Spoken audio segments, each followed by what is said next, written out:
কোথায় হারিয়ে গেলে তুমি, সারাক্ষণ তোমায় খুঁজি আমি। মা বলে এত ডাকি, মা বলে এত ডাকি, ডাকি শুনতে পাও না। আজ কেন আমায় সোহাগ মাখা ডাক ডাকো না। হে শরীফুলার মানুষ শুনে নাও, আল্লাহ তাআলা বলতেছেন আমি আল্লাহর পক্ষ থেকে দুটা নির্দেশ হলো। এক নাম্বার নির্দেশ হলো আমি আল্লাহ ছাড়া কারো ইবাদত করবা না। আমি আল্লাহ ছাড়া কেন আরো ইবাদত করবা না? কারণ আমি আল্লাহ তোমাকে বানাইছি। আল্লাহ পাক রব্বুল আলামিন সূরা বাকারার শুরুতে বলতেছেন ইয়া আইয়ুহান নাস, হে মানুষ সকল, হে মানুষ সকল শোনো, উবুদু রাব্বাকুমুল্লাযী খলাকাকুমুল্লাযীনা মিন ক্বাবলিকুম, হে মানুষ সকল শোনো, তোমরা তোমাদের প্রভুর ইবাদত করো, যে প্রভু তোমাদেরকে সৃষ্টি করেছে। শুধু তোমাদেরকে সৃষ্টি করে নাই, শুধু তোমাদেরকে সৃষ্টি করে নাই, বরং তোমাদের পূর্বে যারা ছিল তাদেরকেও সৃষ্টি করেছে। আল্লাহ পাক রব্বুল আলামিন কি শুধু মানুষকে সৃষ্টি করেছেন তার ইবাদত করার জন্য? না না বান্দা, আল্লাহ পাক রব্বুল আলামিন অন্য একটি আয়াতের মধ্যে বলতেছেন ওয়ামা খালাকুল জিন্না ওয়াল ইনসা ইল্লা লিয়াবুদুন, আমি আল্লাহ তাআলা জিন জাতি এবং মানুষ জাতিকে বানাইছি আমি আল্লাহর ইবাদত করার জন্য। এজন্য বান্দা, আল্লাহ পাক রব্বুল আলামিন আমার খুতবার মধ্যে যে আয়াতটা পাঠ করেছি, উক্ত আয়াতের মধ্যে আল্লাহ বলছেন আল্লাহ তা'বুদু, তোমরা কাহার ইবাদত করবা না, ইল্লা ইয়া, একমাত্র আমি আল্লাহর ইবাদত করবা। وقال رسول الله صلى الله عليه وسلم هما جنتك ونارك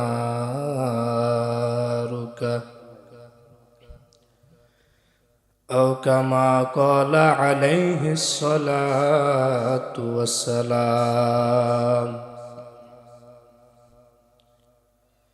صدق الله مولانا العظيم وصدق رسوله النبي الأمي الكريم ونحن على ذلك من الشاهدين والشاكرين والذاكرين والحمد لله رب العالمين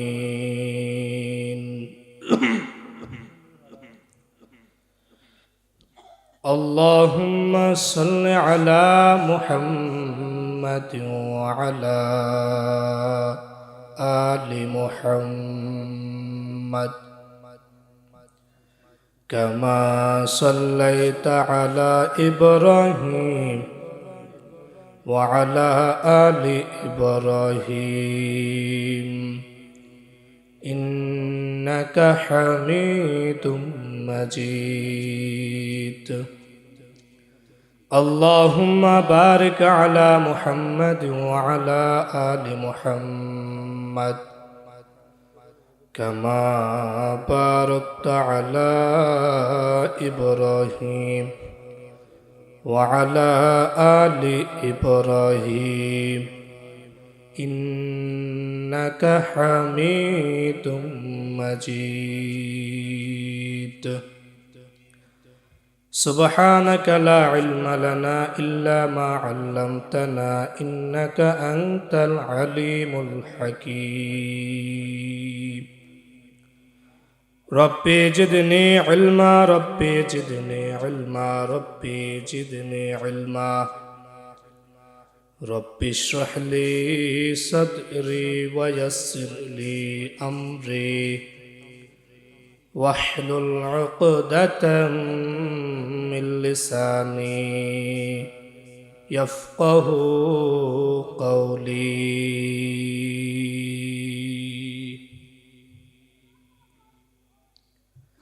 दुनिया की सदाकत में तेरा नाम रहेगा, दुनिया की सदाकत में तेरा नाम रहेगा, सिद्दीक तेरा नाम से इस्लाम रहेगा, सिद्दीक तेरा नाम से इस्लाम रहेगा। दुनिया की अदालत में तेरा नाम रहेगा,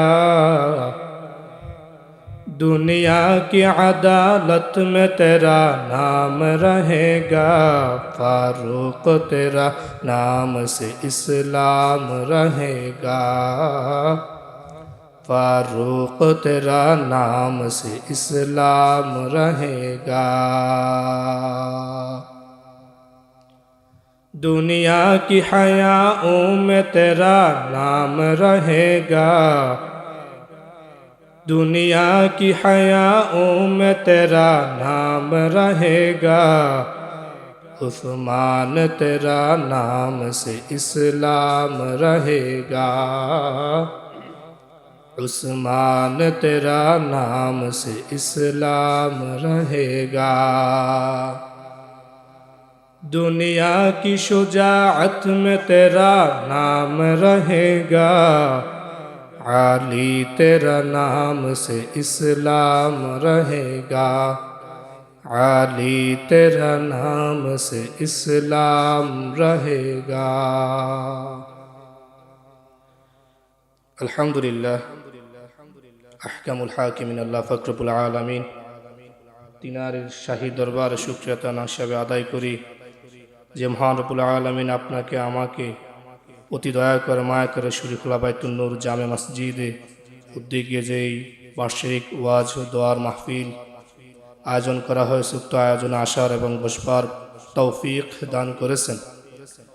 এই জন্যে তিনারে দেওয়া জবান দিয়ে বলিষ্ঠ কণ্ঠে জোরে সুরে বলি আলহামদুলিল্লাহ। আরো জোরে বলতে হবে, কারণ আপনাদের এই শরীফুল্লাহ গ্রামের মধ্যে আরো মানুষ আছে না? আছে কি নাই? অনেক মানুষ আছে। বাজারে ওদিকে গেলে দেখবেন অনেক মানুষ। এমন জোরে আলহামদুলিল্লাহ বলতে হবে যাতে যারা আসে না এখনো তারা যাতে বুঝতে পারে না মাহফিলে এখনো মানুষ আছে। কি বলতে পারবেন না? জোরে বলতে হবে। যারা বাড়িঘরে এখনো আছে, দোকানপাটে আছে, তারা যেন সবাই চলে আসে। বলতে পারবেন তো ইনশাআল্লাহ? রবের দেওয়া জবান দিয়ে বলিষ্ঠ কণ্ঠে আবারও জোরে বলি আলহামদুলিল্লাহ। আল্লাহ পাক আমাদেরকে যে হাজারো মানুষের ভিড় থেকে পারেক করে সকল ব্যস্ততা থেকে দূরে রেখে এই মাজমার এই জান্নাতে বাগানে আসার এবং বসবার তৌফিক দিয়েছে, এ থেকে আমরা খুশি না বেজার? অবশ্যই খুশি। কারণ আল্লাহ তাআলা সবার দিয়ে ভালো কাজ করান না। যারা আল্লাহ তাআলার নিকট তৌফিক চায় আল্লাহ তাদের মাধ্যমেই ভালো কাজ করান।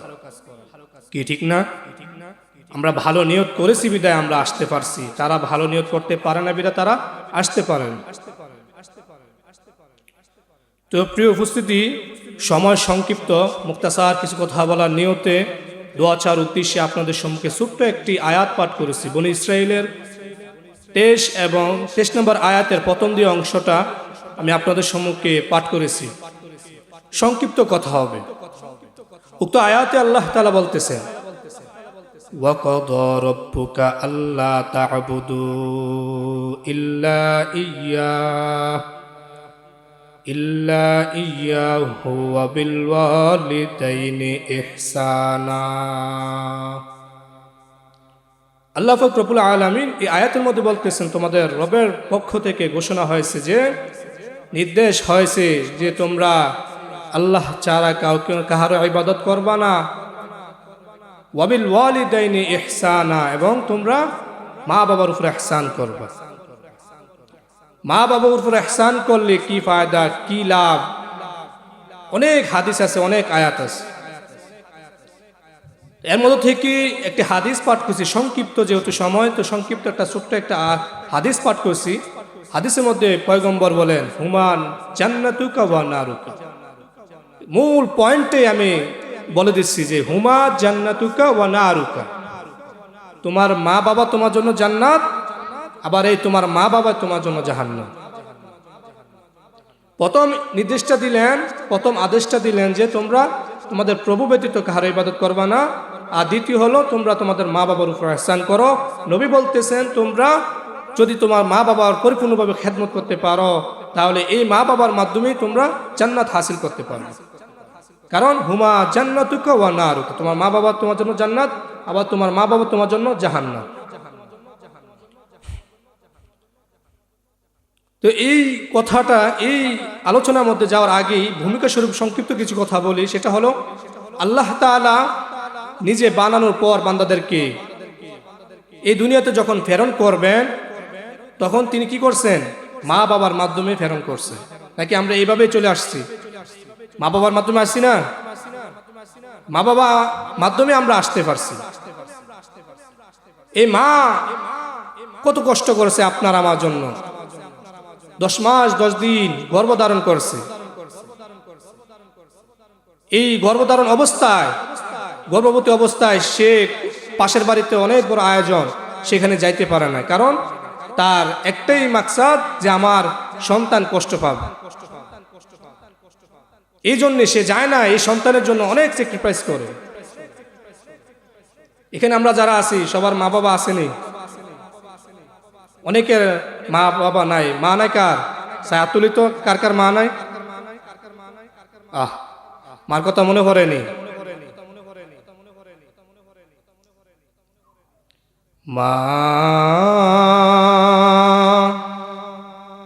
ও গো মা, আজ কেন আমায় সোহাগ মাখা ডাক ডাকো না, আজ কেন আমায় সোহাগ মাখা ডাক ডাকো না। বলেন, নিজে নিজে একটু কল্পনা করেন আর বলেন, আজ কেন আমায় সোহাগ মাখা ডাক ডাকো না। মা ও গো মা, আজ কেন আমায় সোহাগ মাখা ডাক ডাকো না। মায়ারা চোল দিয়ে কেন আমায় তুমি, মায়ারা চোল দিয়ে কেন আমায় তুমি জড়াও না, আজ কেন আমায় সোহাগ মাখা ডাক ডাকো না, আজ কেন আমায় সোহাগ মাখা ডাক ডাকো না। কোথায় হারিয়ে গেলে তুমি, সারাক্ষণ তোমায় খুঁজি আমি। মা বলি এত ডাকি, মা বলি এত ডাকি, ডাকি শুনতে পাও না, আজ কেন আমায় সোহাগ মাখা ডাক ডাকো না। হে সুরি খোলার মানুষ শুনে নাও, আল্লাহ তাআলা বলতেছেন আমি আল্লাহর পক্ষ থেকে 2টা নির্দেশ হলো। 1 নাম্বার নির্দেশ হলো আমি আল্লাহ ছাড়া কারো ইবাদত করবা না। আমি আল্লাহ ছাড়া কেন আরো ইবাদত করবা না? কারণ আমি আল্লাহ তোমাকে বানাইছি। আল্লাহ পাক রব্বুল আলামিন সূরা বাকারার শুরুতে বলতেছেন, ইয়া আইয়ুহান নাস, হে মানুষ সকল, হে মানুষ সকল শোনো, উবুদু রাব্বাকুমুল্লাযী খলাকাকুমুল্লাযীনা মিন ক্বাবলিকুম, হে মানুষ সকল শোনো, তোমরা তোমাদের প্রভুর ইবাদত করো, যে প্রভু তোমাদেরকে সৃষ্টি করেছে।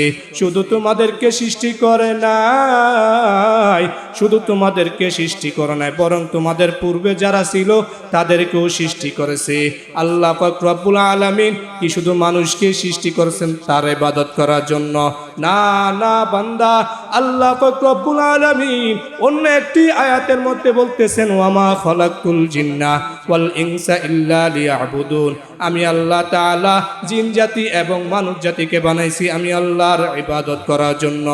এজন্য বান্দা, আল্লাহ পাক রব্বুল আলামিন আমার খুতবার মধ্যে যে আয়াতটা পাঠ করেছি, উক্ত আয়াতের মধ্যে আল্লাহ বলছেন, আল্লাহ তা'বুদু, তোমরা কাহার ইবাদত করবা না, ইল্লা ইয়া, একমাত্র আমি আল্লাহর ইবাদত করবা।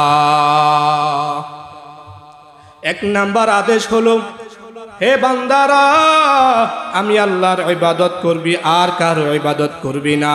কারণ বান্দা, আমি আল্লাহ তোরে বানাইছি, এই জন্য আমি আল্লাহর ইবাদত করবি। দুই নাম্বার আদেশ হলো, হে সন্তান, আমি আল্লাহ তাআলা তোকে বলে দিলাম, ওয়াবিল ওয়ালিদাইনি ইহসানা, তোমরা তোমাদের মা বাবার উপর ইহসান করবা। কেমন ইহসান করবা? তোমার মা বাবার কথা অনুযায়ী তুমি চলতে হবে। তুমি তোমার মা বাবার সন্তুষ্ট অনুযায়ী চলতে যদি পারো গো, আল্লাহ তাআলা তোমার উপর সন্তুষ্ট হয়ে যাবে। কারণ পয়গম্বর আমার জানায়া দিয়েছেন, তোমার মা বাবা যদি তোমার উপর সন্তুষ্ট হয়, তাহলে আমি বলে দিলাম আল্লাহ তোমার উপর সন্তুষ্ট হয়ে যাবে। এর উম্মতের দল, শোনো শোনো, তোমার মা বাবা যদি তোমার উপর অসন্তুষ্ট হয়, তাহলে আমি আল্লাহ তোমার উপর অসন্তুষ্ট হয়ে গেলাম। এই জন্যে বান্দা, আমি আল্লাহ তাআলা তোমাদেরকে বানাইছি, এই বানানোর পর তোমাদেরকে আমি আল্লাহ তাআলা, আমি আল্লাহ দুনিয়াতে প্রেরণ করছি মা বাবার মাধ্যমে। অতএব বান্দা, এই মা বাবার উপর ইহসান করবা, ভালোভাবে তাদের খেদমত করবা, তাদের সাথে ভালো আচরণ করবা, তাদের সাথে সৎ ব্যবহার করবা, তাদের সাথে কোনো খারাপ আচরণ করবা না। আমরা যারা এখনো আছি, আমাদের জীবন দশা যদি কোনো মা বাবা থেকে থাকে, তাহলে আমরা তাদেরকে কখনো কষ্ট দিব না, কষ্ট দিব না। সংক্ষিপ্ত সময়, এই জন্যে একটু কথাটা বলি, মা বাবা যদি সন্তুষ্ট হয় আপনার প্রতি, তাহলে আল্লাহ তোমার উপর সন্তুষ্ট হয়ে যাবে। এই জন্যে পয়গম্বর বলছেন, তোমার মা বাবাকে খুশি রাখো। এক সাহাবী নবীর কাছে আসলেন, বলল, হে পয়গম্বর, আমার থেকে আমার খেদমতের বেশি হকদার কে? তখন পয়গম্বর বললেন, তোমার মা। আবার বললেন, পয়গম্বর, আমার থেকে বেশি খেদমত কে পাবে? বলল, তোমার মা। সাহাবী আবার জিজ্ঞাসা করলো, পয়গম্বর, আমার থেকে কে বেশি খেদমত করবে? আমার থেকে কে বেশি খেদমত পাবে? পয়গম্বর আমার বলতেছেন, তোমার মা। চতুর্থবার যখন আবার জিজ্ঞাসা করলো, পয়গম্বর, আমার থেকে কে বেশি খেদমত পাবে? ওই সময় পয়গম্বর বললেন, তোমার বাবা। পয়গম্বর আমার তিনবার মায়ের কথা বলছেন, তার কারণ হলো তিনটা কষ্ট মা করে যেটা বাবা করে না। তিনটা কষ্ট কি? এক নাম্বার হলো মা গর্ভ ধারণ করে, দুই নাম্বার হলো এই মা তোমাকে দুনিয়ার মধ্যে ভূমিষ্ঠ করে, তিন নাম্বার হলো এই মা তোমাকে দুধ পান করায়। এই তিনটা কষ্ট মা শুধু করে, আর কেউ করে না। এই বাবাও তোমার এই তিনটা কষ্ট করে না।